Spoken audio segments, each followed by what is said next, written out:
Hello， 大家好，我是催眠语。听我的故事睡不着，你来找我。今天我们来讲日本预言高僧三木大云发布紧急预警，樱花国大灾难即将来临。在日本京都的小巷深处呢，是有一座创立于1661年的莲九寺的。如果你有幸踏入过其中或许会遇见一位特别的高僧，他是第38代住持名叫三木大云。他不仅是寺庙的住持呢，更是一位另类的网红。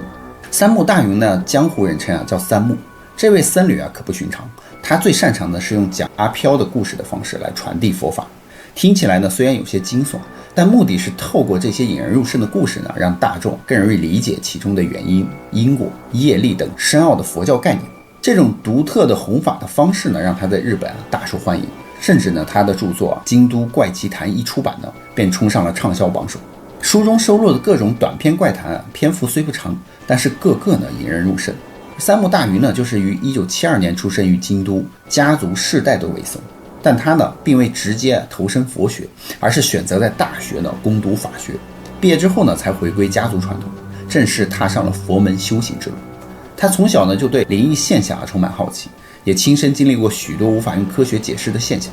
例如，他声称自己从小呢就具备一种神奇的能力，能够闻到死亡的气味。在三木他自己的描述之中呢，他说这是一种具体的生理性的感知。他说当人生病的时候呢，身体会散发出一种异于常人的奇特的气味。那随着你的病情的加重呢，气味呢也会越来越浓郁。而当这种气味浓烈到变成为那种熟透的橙子的甜腻的气味的时候呢，就意味着这个人的生命之火即将熄灭。他说通常呢是在他闻到之后的3天之内这个人呢就会离世。这听起来呢似乎非常的玄幻，但是呢，近期的科学家也证实了癌症病人的身上的确有特殊的气味。那经过训练的狗狗呢，也是能闻得出来的。而三木大云甚至表示呢，他曾闻到过新冠病毒的气味，那是一种铁锈的味道，还有许多令人难以置信的经历。他说他年轻的时候呢，在佛学院念书，经常去山下的犬舍呢看狗放松。与犬舍的老板呢熟识之后对方多次请他喝咖啡嘛，甚至请他去打工，报酬还很丰厚。三木当时虽然很心动呢，但是在老师的这个劝解之下，他就婉拒了。于是三木就回忆说，他在好几个场合呢，这位老板呢都热情的请他喝过咖啡，每次呢都让他从好几罐咖啡之中挑一罐喝完才能离开。那没多久呢，三木结束了这个游学生活之后特地还跑来跟这个咖啡店的老板告别。这一次呢，老板还又摆出一排咖啡让他选择，也就是说每次请他喝咖啡呢，在他的面前摆出5、6杯，让他选其中一杯。而且还问这个三木说你真的相信这个世界上有神佛的存在吗？三木大云就回答说我个人是相信。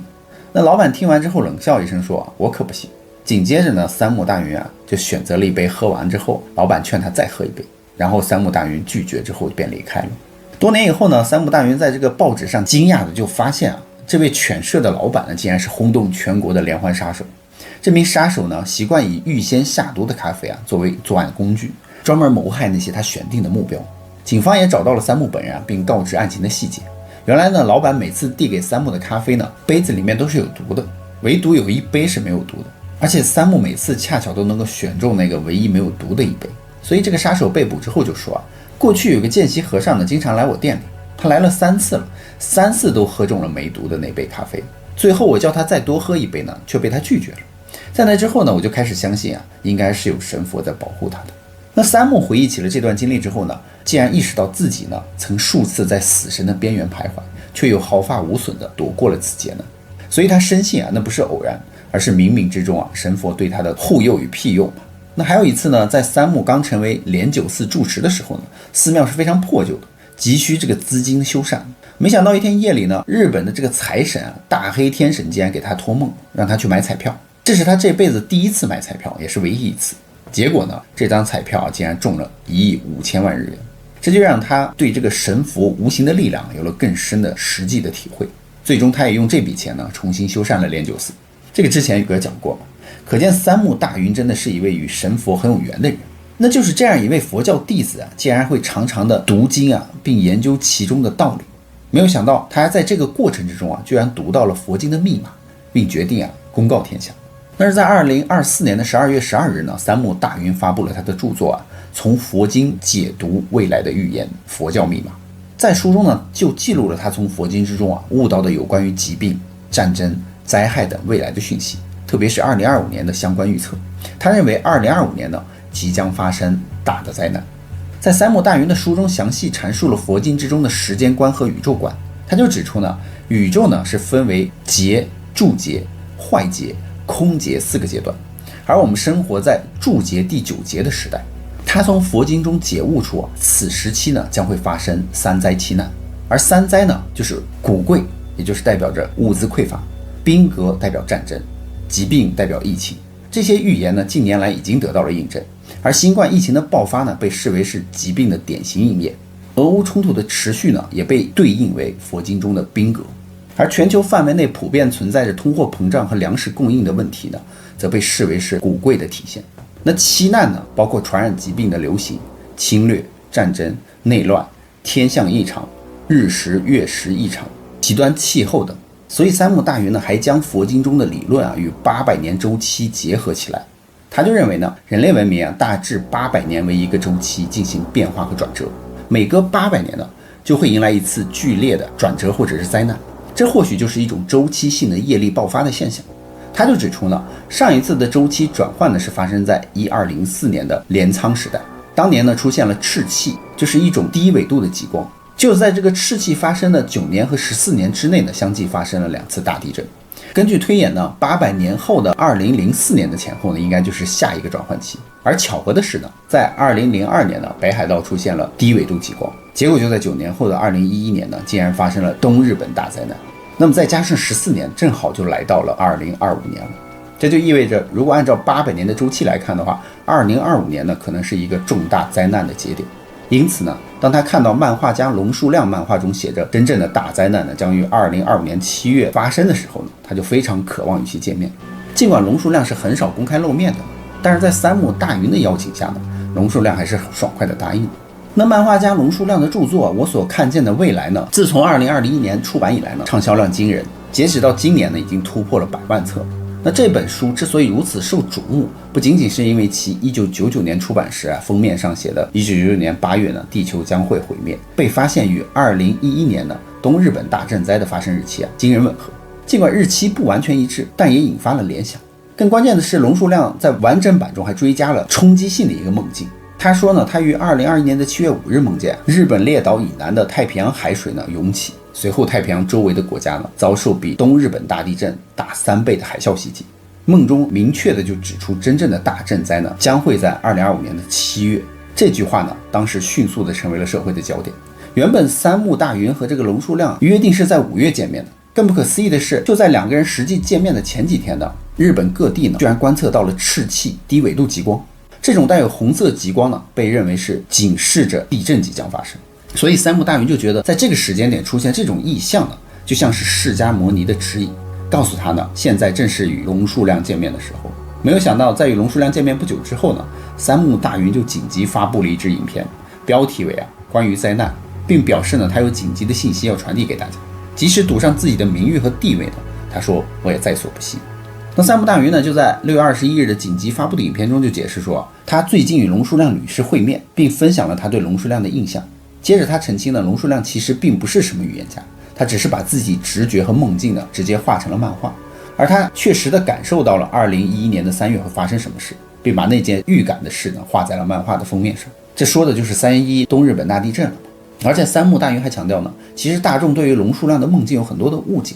说他在漫画完成版里就提到，他曾在7月5日的那一天梦到了一场巨大的灾难。但这个讯息呢，在流传的过程中被扭曲了，变成了龙树亮预言今年的7月5日会有大海啸这种说法。其实呢，他是在2021年的7月5日梦到2025年的7月会发生什么事，但没有指是哪一天。而龙树亮自己呢，在最近出版的《天使的遗言》里面也解释到，不知道为什么呢，会被传成了他预言了7月5日的大灾难，这是严重的被误读。紧接着呢，三木大云坦言说，他本人也经历了类似的困扰，他收到了很多的评论，甚至有人直接到寺庙投诉他，指责他预言了6月5日将发生大灾难。但他也很坚决地澄清说，这根本就是误会，他从来没有说过什么月份的哪一天会发生什么。从4月开始呢，他就在自己的各个网络平台上一直说这件事情。不过三木也说他确实提到过大概6月会有一场异常现象。那实际上呢，进入6月以后呢，全球的地震活动真的是变得很频繁，火山爆发也变多，日本国内的火山也开始活跃，但由于气候的变暖呢，6月起呢也出现了很多的雪崩的现象，这些都是在他的解读经文时发现的，与经文中所描述的内容他说是相符。而三木在影片中还强调了赤气的重要性，他就认为当赤气就是这种低纬度极光开始出现的时候呢，就代表着大灾难即将来临了。但是从赤气的出现到真正的大灾难的发生可能还需要一段时间。他就注意到从6月开始呢，很多地方都开始观测到低纬度极光，虽然京都没有看到，但有科学家认为呢，未来日本可能会经常出现这种现象。虽然他不是科学家，但是他相信呢，天空出现那种红色极光的时候就是地震要来的前兆。所以三木大云就相信呢，经书中记载的内容呢，正在逐步的应验，而日本的危机呢，正在一步一步的逼近。他说，当人们看到这段影片的时候他已经发现了一些令人担忧的事情正在发生，因此大家呢，在7月份务必要提高警惕。而科学家也认为呢，这种红色的极光现象跟太阳耀斑有关，恰好呢有消息称7月是太阳耀斑撞击地球几率最高的时候，所以7月呢还是高峰期。当然了，7月如果真的没有地震发生呢，可能大家就会问他该怎么负责了。所以三木大云就很直接的表示说，如果到时候7月没有什么事情发生呢，我会请大家再看9月左右。如果今年内都没有发生任何事情呢，大家就可以批评我是在吓唬人。那我立刻就会辞去我的住持的职位，还俗，并做回一个普通的老百姓。所以三木大云是赌上了他的职业生涯。他还强调自己之所以敢这样说，绝对不是在威胁人。他说他做这段影片呢，也不是要吓唬大家，更不是为了卖书或者是赚流量。他说他只是希望大家能够重视起来，提前做好准备嘛。他补充到说从科学的角度看呢，日本本来就被认为是一个可能发生大地震的国家，所以希望大家现在呢要开始准备好。而且他也呼吁大家立刻准备好什么更多的饮用水规划好逃难路线还要确认公布的这种灾害地图准备好自己的药品等等这些。所以三木大云就说即使现在还没有发生，但是地震正在一步一步的向我们逼近所以大家务必要准备好。那三木大云呢，在最近的一次访谈中还分享了佛经的教义。他还说大难化小难，小难化无难。他就认为呢，虽然可能没有办法完全避免这种大灾难，但至少可以把伤害降到最低嘛，这样才是面对灾难该有的态度。不仅如此呢，他也鼓励大家除了要照顾好自己呢，还要去多了解邻居的情况在灾难的时候呢，主动关心和帮助别人，建立起人与人之间的连结。所以很多网友们就揣测他们二人是否聊到了什么，所以三木大云才如此敢下断言，说今年之内如果没有发生什么大灾难的话，他就辞去住持的身份了。所以这就是为什么在7月份的时候，位于日本鹿儿岛南方约250公里的那个土嘎拉列岛呢，在短短的5天之内就出现了400次有感地震。而日本的都市传说土嘎拉规律也因此再次引起了人们的讨论。那这个规律呢，就是指这个土嘎拉列岛发生连续地震之后呢，日本其他的地区也将出现大地震。但这仍然是一个未经主流科学证实的一个观点。事实上，不只是三木大云和龙树亮，还有一位出身于著名寺院的日本预言能力者呢，也谈到了有关于7月灾难的预言。这名预言能力者呢，从小他就说自己能够看到别人看不见的世界。他有一个很著名的故事，就是原本他打算搭乘那架坠毁的日航123号航班的，但是出发前1周他突然失明，结果因此没有登机，1周之后眼睛又恢复了。还有一个例子，就是在东京宣布举办奥运会的时候呢，他就觉得2020年的奥运会可能办不成。他看到的景象是街上没有人走动，结果真的是因为新冠疫情的2020年的东京奥运会呢没有举办。他就好像可以在脑海中浮现出那一年的具体画面的那种幻象一样。那对于2025年7月的预测呢，他非常明确的说7月5日什么都不会发生。他说我就住在东京的周围，完全没有看到会发生什么的画面。那关于所谓的预言或者是灾难的，不管它有没有发生其实最重要的是我们可以用一个比较正面的和健康的态度去面对。还有一种说法呢，就是观察者效应，也就是说从量子科学的解释来出发，简单来说就是当我们去观测一个粒子的位置或者是状态的时候，它就会突然的显现出来，但是每一次呢又都会改变它的性质，产生非常神秘的现象。从科学的观点来看呢，就是量子力学的进展引发了平衡世界可能存在的理论的方向，所以我们的世界有可能有无数个相似而又不同的版本同时存在。而所谓的预言能力者呢，可能只是看见了我们当前所处的 A 世界的未来，但是如果大家的行为产生了改变的话，就把我们的原本未来的那一页呢推到了另一条不同的世界时间线上。所以也就是说，我们人类的每一次观察，每一次认知呢都会带来改变，这也就是观察者效应。一旦去看就会发生改变，这是目前物理学理论所能解释的极限。